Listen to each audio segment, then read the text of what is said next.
O primeiro destaque de hoje é o seguinte: o governo federal desistiu da compra que faria de arroz. Depois de suspeitas, denúncias, o governo anulou o leilão da compra internacional de arroz. Essas denúncias foram feitas por parlamentares da oposição, sobretudo, de que as empresas vencedoras não eram do ramo e que não tinham capacidade para realizar a importação. O secretário de Política Agrícola, Nery Geller, pediu demissão hoje de manhã, portanto, ao ministro da Agricultura, Carlos Fávaro. O pedido foi aceito e ele vai ser exonerado do cargo. O nome dele entrou na berlinda depois de denúncias do envolvimento da corretora de um ex-assessor dele nesse leilão, que arrematou 263,7 mil toneladas de arroz importado, com o objetivo de evitar a alta dos preços. O martelo foi batido numa reunião com o presidente Lula hoje. O anúncio foi feito pelo presidente da Conab, Edgar Preto, e por Carlos Fávaro, além também do ministro Paulo Teixeira, do Desenvolvimento Agrário. Vamos conversar, então, com uma entrevista. Aqui comigo para essa entrevista, os meus colegas Thales Araújo, Ricardo Couto, Thales Faria, Ricardo Couto e Carla Araújo, agora sim. Boa tarde aos três. Misturei ali os sobrenomes. Nosso Couto está aqui. O ministro Paulo Teixeira está conosco também. Saiu da tela agora, voltou. Ministro, bem-vindo. Boa tarde. Bom, as denúncias, elas têm fundamento? A empresa vencedora desse leilão realmente não tinha capacidade, não era do ramo, tem aí um laço antigo com um ex-assessor do Geller. Conta mais pra gente. Boa tarde. Boa tarde, Diego Sarza, Carla Araújo, Ricardo Couto e Thales Faria.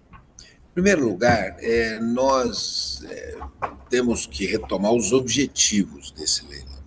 E o objetivo desse leilão é propiciar o acesso ao arroz a um preço mais justo, arroz de qualidade a um preço mais justo para o povo brasileiro. Isso é, o arroz chegou a R$ 40 e não dá para conviver com esse fato. Isso come a renda do povo. E o fato é que no Rio Grande do Sul, quando aconteceu o desastre climático, grande parte do arroz já tinha sido colhido, uma pequena parte se perdeu. Logo, você tem que repor a pequena parte, mas tem uma grande parte que precisa ser vendida, não é? Então, esse leilão tem como objetivo repor essa pequena parte que foi perdida para garantir o arroz na mesa do povo brasileiro, um arroz farto, com preço justo. Bom, o fato é que eu acho que esse leilão ele gerou um fator positivo. Eu quero dizer qual foi o fator positivo. Baixou o preço do arroz. Só foi anunciar o leilão que baixou o preço do arroz em muitas capitais brasileiras. Você já tem em capitais que está R$ 27, tem capitais que está R$ 25, tem capitais que está R$ 23, ainda tem arroz mais caro, mas o anúncio do leilão foi positivo.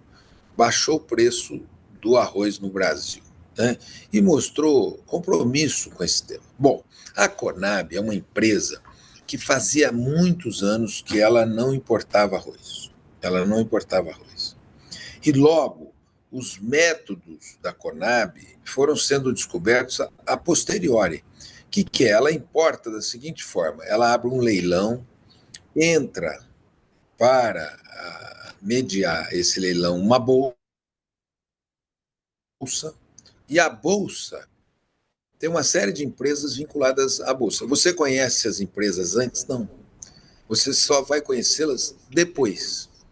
E por isso esse método, não é, na nossa opinião, ele precisa ser modernizado. Foi a primeira decisão da reunião do presidente Lula hoje. Nós vamos passar todos os procedimentos de editais que serão revistos pela Advocacia Geral da União e pela Controladoria Geral da União e pela Receita Federal. Vamos modernizar, né, todos os métodos de compra, de compliance, de qualquer problema, você pode cercar num edital mais moderno. Segundo, das empresas que ganharam, muitas delas têm fragilidades econômicas e fragilidades técnicas, não todas.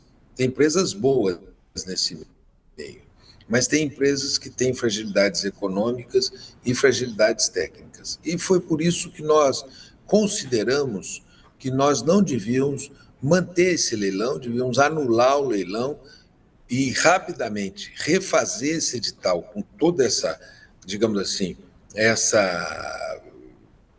aumentar as exigências e logo fazer um novo leilão e suprir o mercado daquela pequena parte que quebrou da safra em função das perdas havidas nesse Ministro, o senhor mesmo falou aí, climático do Rio Grande do Sul. o senhor mesmo falou aí que boa parte da safra já havia sido colhida. E aí a minha questão é, não existia ainda um cenário de risco de desabastecimento, né? Como é que foi a decisão do leilão? Quem que teve a ideia justificativa? E aí, junto, o edital então colocado foi mal feito pelo governo? Não, Carla, primeiro, se a visão nossa é que a quebra foi pequena e o preço estava caro, nós tínhamos que buscar mecanismos de normalizar o preço para a população brasileira. Nós conversamos, nós tivemos uma reunião, que foi até sugerida por mim, com os produtores de arroz, com a indústria de arroz, com os grandes atacadistas, tivemos uma reunião juntos e que nós dissemos, olha, não pode manter um preço desse tipo. E não só nós, viu, Carla? Os grandes atacadistas também disseram, olha, nós estamos vivendo uma situação difícil, um preço alto e também cotas de entrega de arroz, então não dá para ser assim, né? Então nós pedimos a normalização, mas não conseguimos um compromisso. Então não dá para pagar um preço a R$40, a R$36 para quem vive de salário, de 1, 2, 3, 4, 5 salários mínimos, não tem como pagar um preço de arroz nesse valor. Então, nós estamos enfrentando ali um preço muito alto do arroz, sabendo que tinha arroz em estoque. E sem que conseguíssemos um compromisso dos produtores de arroz de entregar a um preço melhor esse arroz. Então, isso... Mas, ministro, os arrozeiros estão protestando e querendo que não haja essa compra de arroz, essa importação de arroz. O senhor está falando no presente como, olha, achamos que é necessário, não sei o quê. Vai ser mantido a compra. Foi só adiado o leilão, mas o governo vai manter a compra de arroz dessas mesmas quantidades. 263 mil toneladas. Então, Thales, não são só os produtores de arroz que atuam nesse mercado, né? Atua também a indústria, né? Os produtores de arroz também vendem por um preço pequeno, só que ele está chegando no consumidor um preço muito alto.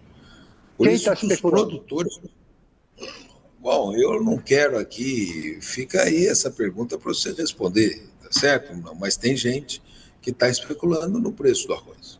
Portanto, o leilão ele tem como objetivo normalizar o preço do arroz, certo?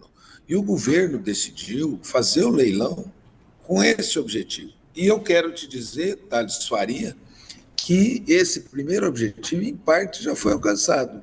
Não totalmente, não plenamente. Não está resolvido, não está normalizado o preço, mas houve uma diminuição de preço. E para isso, o que eu quero dizer, e o produtor do arroz não tem que ficar preocupado, porque ele não vai ter uma baixa no preço dele, abaixo da produção dele. Ele vai continuar ganhando, né? Mas vai precisar suprir uma parte desse arroz no mercado interno. E aí eu falo uma coisa, Thales, houve uma politização indevida desse assunto. Por que houve uma politização indevida? O governo passado baixou as tarifas de importação de arroz e foram importadas 400 mil toneladas e não se falou um A Eu me lembro que até os produtores de arroz protestaram contra aquela importação no governo passado, mas foi feita sem esse bochicho todo, né?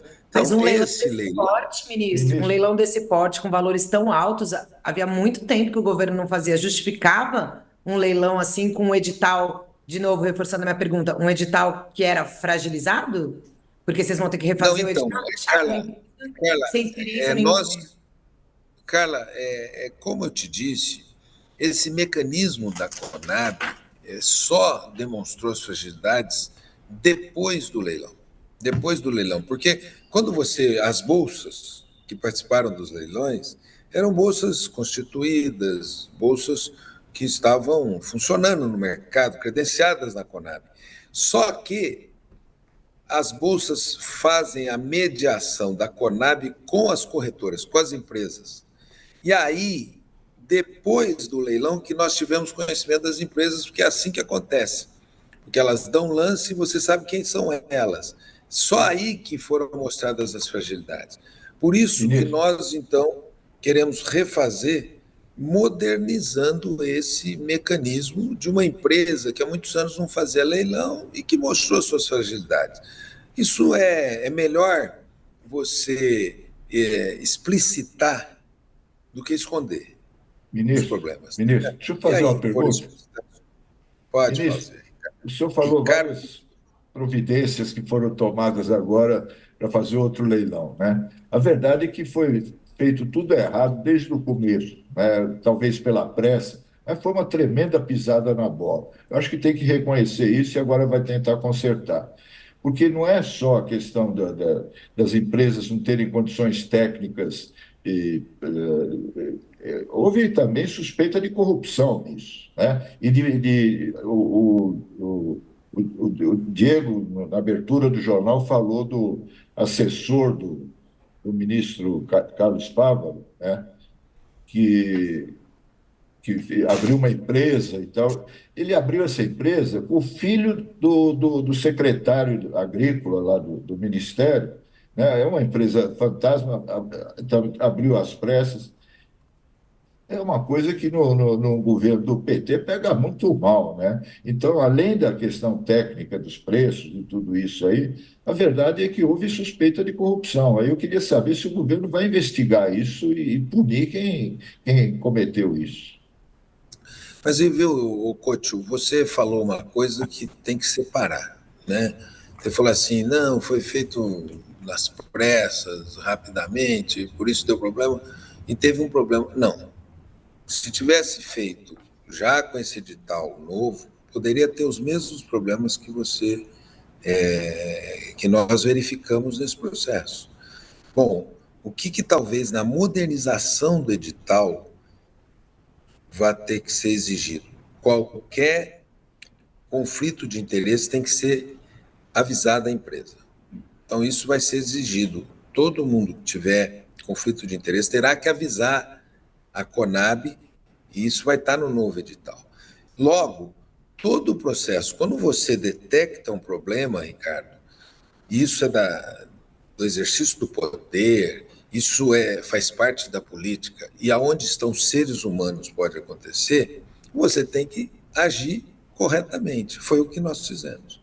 Na medida em que nós detectamos problema, e o presidente Lula, hoje de manhã conosco, determinou o cancelamento do leilão, é que, bom, em toda atividade humana, se tiver um problema, e pode haver esse problema, você tem que corrigir assim que você tomou conhecimento do problema. Quando é que nós tomamos conhecimento desse problema? Sábado. Que dia é hoje? Sábado, domingo. Ontem nós conversamos aqui nessa sala, hoje nós conversamos junto com o presidente, então em 2 dias tomamos uma providência. Você acha que isso é problema? Eu acho que isso é mérito. Agora, o pedido de demissão do... Deixa eu completar na minha pergunta, a segunda parte, é se o governo vai tomar alguma providência contra as pessoas que não agiram de boa fé, né? O filho do secretário agrícola lá, que abriu a empresa junto com o ex-assessor do ministro. Isso aí o ministro... que o ministro, o Neri Geller disse sobre esse fato? Ele disse o seguinte, ó, eles abriram, ele falou o seguinte, essa bolsa foi aberta antes de eu ser o secretário de Política Agrícola, que ele se tornou secretário de Política Agrícola. Em novembro, essa bolsa foi aberta. Mas ele já atuava no ministério, né? Ele não estava nomeado, mas a gente sempre soube que o Geller estava na pasta, ministro. Desde o começo do governo Não, ele está na pasta, só não nomeado. Não, então, ele não estava nomeado e ele disse, segundo, ele disse desconhecer esse fato. Bom, feito isso, o que eu quero dizer? Tendo qualquer problema, cabe ao governo agir, e agir com rapidez. Por isso que eu estou dizendo, Carla e Ricardo, nós tivemos conhecimento desse fato, de todos os fatos relacionados a esse... Como que vocês ficaram sabendo, Paulo? Vocês ficaram sabendo? Deixa eu falar o seguinte, eu e o Fávaro estávamos na China. Nós estávamos na China naquela comitiva do vice-presidente Geraldo Alckmin, né? Uhum. Nós saímos à noite da China, do que seria lá na China, meia-noite e 10 da China, nós saímos na sexta-feira, meia-noite e 10, a sexta para o sábado. Então viajamos o sábado o dia todo e chegamos aqui em Brasília, domingo à noite. Nós tomamos conhecimento desses fatos, eu tomei conhecimento desses fatos às 18 horas do sábado. 18 horas do sábado. Aí, no sábado, eu liguei para o presidente da Conab, eu falei, olha, me fala um pouco do que aconteceu nesse leilão. Ele falou tudo. Aí nós passamos o sábado, eu cheguei em Brasília meia-noite. No domingo de manhã, nós marcamos uma reunião para segunda-feira de manhã. Fizemos a reunião aqui à tarde. Chamamos a CGU, o ministro Vinícius Marques, a AGU, o ministro Jorge Messias, na segunda de manhã, o ministro Fávaro, eu e o presidente da Conab, Edgar Preto, fizemos uma reunião na segunda de manhã. Aí, o que o ministro Jorge Messias sugeriu? Ele falou assim, olha, pega a equipe do ministro Vinícius Marques e analisa tudo das empresas, tudo dos contratos. Marcamos uma reunião à tarde. Na reunião da tarde, nós estudamos os fatos e falamos, nós achamos que nós vamos levar ao presidente Lula uma sugestão. Isso foi ontem à tarde. Hoje de manhã, às 11 horas, o presidente Lula marcou a reunião conosco. Então, em 2 dias, foram tomadas todas as providências em relação a esses problemas havidos no leilão. Por isso que eu quero dizer que nós não comungamos com o erro. O presidente Lula não Ministro, eu queria saber qual foi o critério. Foi afastado o Neri Geller, não foi afastado o ministro Fávaro. Qual foi o critério para se decidir quem seria afastado e quem não seria? Na verdade, o ministro Fávaro não foi apontado nenhum envolvimento do ministro Fávaro, nenhum conflito de interesse do ministro Fávaro, ainda que não tivesse tido nenhum tipo de gasto público, não houve nenhum tostão que foi gasto nesse processo, tá certo? Então, o ministro Fávaro não teve nenhum envolvimento. E o ministro Neri Geller achou melhor, para se defender, ele devesse sair do governo. Agora, o ministro, o Neri Geller já tem um histórico complicado, né? Teve até a entrada dele no governo foi depois de uma decisão, ele não podia ocupar cargos, né, no governo, como ex-deputado teve ali a questão do mandato, é uma figura controversa já. No entendimento do senhor, trazer uma pessoa como essa, né, para dentro do governo, não é, digamos assim, no português claro, caçar problema, trazer problema para si? Olha, Diego Sarza, o ministro Fávaro convidou o Neri Geller como seu secretário de Política Agrícola quando ele teve uma decisão no Tribunal Superior Eleitoral, que anulou, que deu uma vitória a ele em relação aos seus direitos políticos. Logo, quando ele entrou no governo, ele não tinha nenhuma pendência judicial. Ele entrou no governo sem nenhuma pendência judicial. Então, sendo assim, as instâncias judiciárias deram a ele as condições políticas, a entrada dele no governo, na minha opinião, foi natural. E a saída dele agora? A saída dele, ele sai com o objetivo de se defender e não criar problemas para o governo. Ele não cria o Mas problema. não criou um problema? O senhor acha que não é um problema o que está acontecendo nesse momento? Não. Evidentemente, os fatos desse leilão, relacionados a esse leilão, não são fatos bons, nós não gostaríamos, nós não desejaríamos, tá certo? Não. Mas ele sai. Se tem alguma questão, o Neri saiu para não deixar no governo qualquer tipo de foco dentro do governo, porque se trata de um governo que não dialoga com os erros. Ok. Ministro... Ministro, é um outro assunto, mas assim, que está envolvido no seguinte sentido da questão dos empresários, da relação com o presidente, né? Em relação à MP da desoneração lá, hoje o presidente da CNA diz que se recusa a falar com o presidente. Com essa questão do arroz, o setor produtivo também está incomodado. Vocês já enxergam que há uma dificuldade do governo Lula de se relacionar com o empresariado? Como é que está essa questão e como reverter isso? Olha, Carla, a relação com o empresariado brasileiro tem sido uma relação muito boa, com o agro, por exemplo. Mais de 100 mercados foram desbloqueados para a carne brasileira e para os produtos brasileiros. O recorde do Plano Safra da agricultura familiar e da agricultura empresarial. Perdão, suspensão do pagamento de dívidas para aqueles setores que tiveram um preço muito baixo na sua produção. Uma relação boa. Agora, teve esse fato que, digamos assim, criou um ruído na relação. Esse fato, o presidente Lula sabe a importância do agro e do empresariado e está conduzindo de forma a não ter e não continuar esse ruído. Tá certo. Ministro Paulo Teixeira, quero agradecer pela participação. Seguimos acompanhando, ministro, e aqui o espaço aberto para prestação de informações à população. Um abraço, bom trabalho. Obrigado, Thales, obrigado, Ricardo Couto, obrigado, Carla Araújo, obrigado, Diego Sarza, e um abraço a todos os que acompanham aqui o canal UOL News. Valeu, querido. Obrigado, um abraço. ministro. Obrigado, ministro. Bom,